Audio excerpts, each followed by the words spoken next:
Alright guys, so welcome to another video and yet another speed test. Once again, Pixel Experience Plus versus Pixel Experience Plus, K20 Pro versus the Poco X3 Pro, Snapdragon 855 versus the overclocked version of 855, that is Snapdragon 860, AMOLED versus LCD. A lot of things that you can compare side by side in this speed test.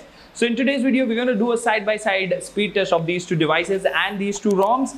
But before we begin, if you haven't already, please subscribe because it doesn't cost you anything and it really motivates us to make amazing content like this. Now without further ado, hello awesome people, welcome to PhoneOps. My name is Kailash. Let's get going.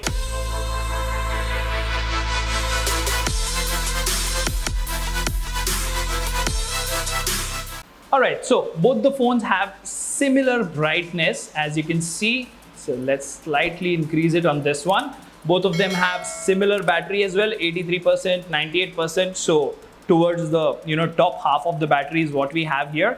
And both of them are connected to the same Wi-Fi network and they have a SIM card in there. So nothing is setting them apart because even the ROM on both the devices is Pixel Experience Plus. It'll be really interesting to see if the 855 can outperform the 860 or what exactly happens. Everybody expects the powerful chip to win. But understand this device comes with a 120 Hz display, which means it can get an unfair advantage of displaying apps quicker because of faster animations and faster refresh rate. So we're gonna put it to 60 Hz, right? Now we are absolutely even because 60 Hz, and we are good to go for the test. Now in today's test, as always, we're gonna test the leading social media apps, buy some leading games, buy some Google leading and most used applications and built-in applications, and then we'll see which apps are reloading from memory in the second round. So let's begin round one without wasting any time, and we will start with the social media applications. So that is Facebook for you. 3, 2, 1, go. Okay, the K20 Pro definitely loaded that one faster. Instagram, yep, similar timings there. Look at those animations. Twitter, okay, this one was faster here, the Poco X3 Pro. Snapchat, similar timings on both. Now we come to the heavy heads, the games, that is Asphalt 9. So let's click on this one, and slightly faster animation on the Poco X3 Pro, and yeah, the gaming mode is deployed on the K20 Pro. Let's see if that makes any difference here.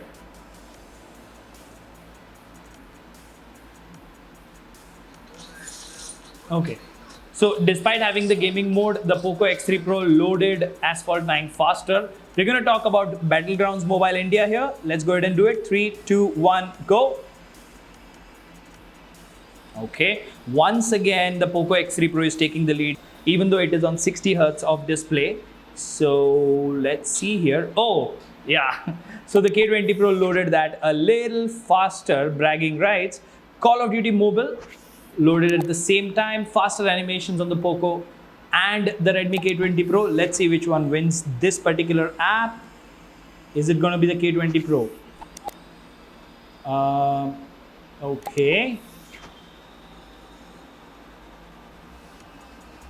Yeah, it's slightly faster, the Poco X3 Pro. We're going to go to Among Us now. Okay.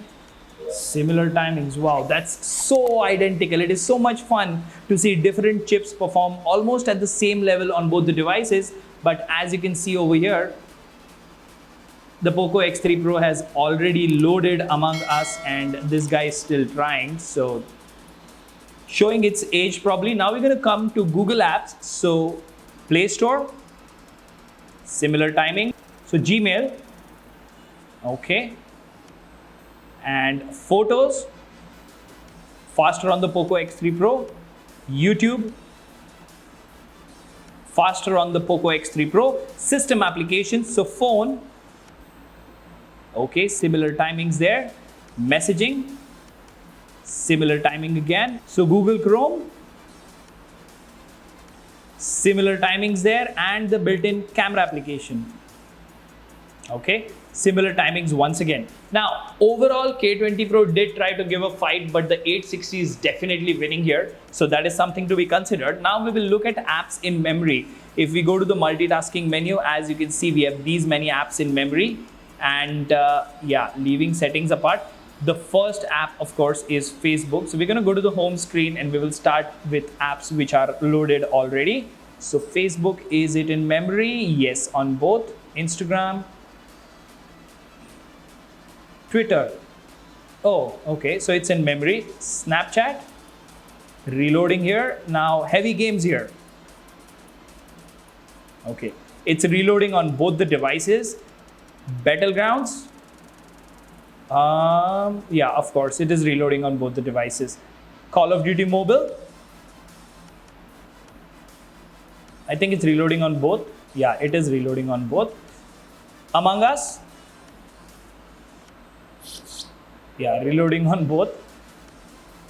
Play Store, in memory on both.